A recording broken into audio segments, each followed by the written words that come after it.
ইন্নাল্লাযীনা কাফারু ওয়া সাদ্দু আন সাবিলিল্লাহি ক্বাদ দাল্লু দালালান বাঈদা। যারা কুফরি অবলম্বন করেছে এবং আল্লাহর পথে বাধা সৃষ্টি করেছে তারা বিভ্রান্তিতে সুদূরে পতিত হয়েছে। ইন্নাল্লাযীনা কাফারু ওয়া যালামু লাম ইয়াকুনিল্লাহু লিয়াগফিরা লাহুম ওয়ালা লিয়াহদিয়াহুম তরীকা।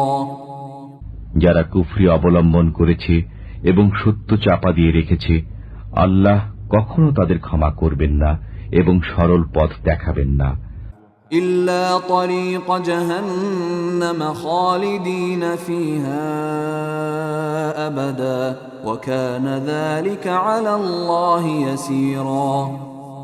তাদের জন্য রয়েছে জাহান্নামের পথ, সেখানে তারা বাস করবে অনন্তকাল, আর এমন করাটা আল্লাহর পক্ষে সহজ।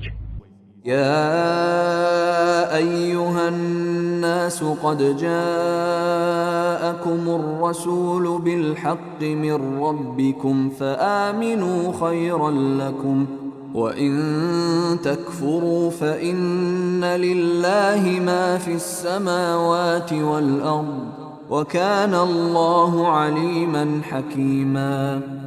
হে মানবকুল, তোমাদের পালনকর্তার যথার্থ বাণী নিয়ে তোমাদের নিকট রসূল এসেছেন, তোমরা তা মেনে নাও, তাতে তোমাদের কল্যাণ হতে পারে। আর যদি তোমরা তা না মানো, জেনে রাখো আসমানসমূহে ও জমিনে যা কিছু রয়েছে সেসবই আল্লাহর, আর আল্লাহ হচ্ছেন সর্বজ্ঞ প্রাজ্ঞ।